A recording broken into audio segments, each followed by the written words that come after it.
Hello, thank you Joey for your video response. First I'll go over the plan that the affirmative suggested for the resolution.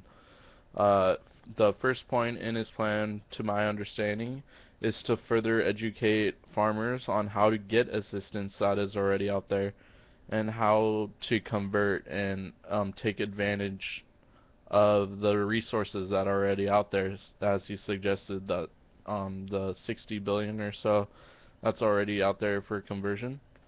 Also, the second point is to provide tax breaks to these farmers as an incentive to convert.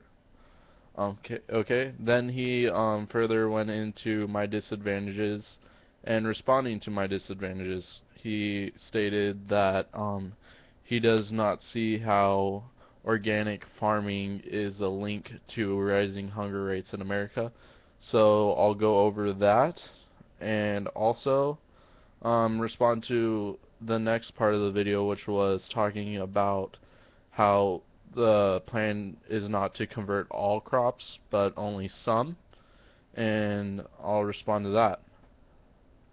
Okay, going back to the first point of your plan, what I was talking about was the education that farmers need to maintain organic crops. It's shown that there's a more skill and knowledge needed for organic farming because you no longer have the benefits of different chemical additives to kind of help maintain these crops. So you need a different skill set of knowledge to maintain these because you don't have the different additives that industrial agriculture has. And while I agree that industrial agriculture does use chemical additives and they are not beneficial to the body, but it does produce a new need for new skill knowledge, and we would have to find a new way to educate these farmers further on how to maintain these crops. Next, he was talking about how organic farming doesn't link to rising hunger rates in America. But so I'll clarify on that now. Currently in America, poverty is a direct link to rising hunger rates in America. If you can't afford the food, it will increase the hunger. Um, it's kind of like evident that that's the case. Um, Now, my link to organic farming and rising hunger rates in America is the fact that organic farming is more expensive. It'll rise grocery prices and it'll increase the cost of vegetables, fruits, specifically. Uh, he was talking about how his plan would solve that because it would increase supply and demand.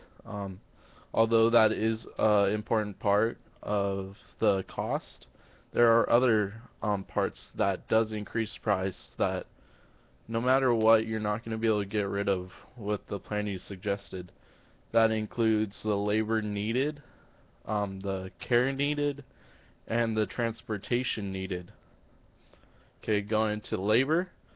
Maintaining organic crops is much harder work than industrial crops. You need more labor, you need people closely watching it. You can't run as big of crops because of just that additional labor. They don't have the manpower to maintain such huge crops with the people they have. So there's a big part of the labor needed that increases prices. Next is the care. When during packaging and everything of organic products, packaging and the care needed during that is much higher because the whole purpose of organic crops is to maintain the health of the vegetables and the food and maintain the max nutrition. So that leads to more care needed. You need to add more emphasis in the packaging, separation of organic and industrial crops, and also the transportation. You have to increase a whole separate division of like trucks, everything, because the increase in organic farming will lead to more crops, and that increases the transportation and the separation needed for these crops. And it's those reasons, not just the supply and demand, why organic farming is more expensive. There's some facts that I found. A 6% rise in grocery prices have led Americans to needing to adapt and find new survival methods, whether it's going off of government assistance or anything to find the food they need. 33.7 million are on supplemental nutrition assistance, the SNAP program. That's to give them food that they need because they can't afford it. And also going back to the medical care needed, 30% of seniors actually had to choose between food and taking medical care, 35% between food and utilities. So what this does is they're having to choose between food and health programs just because they can't afford the food. Increasing organic farming and increasing grocery prices will widen this and increase more people to have to make those decisions. And the last part, although you're not converting all crops, there will still be these increases in prices, and those farmers that do convert, they will need the new skill sets. And also, there's a resilience of these farmers to convert just because of the fact that they can make more profit off of industrial agriculture and all this. So you were saying it's a choice. If it's left up to these farmers, they're not going to convert just because they get more benefits out of industrial farming. And that's my response. Thank you.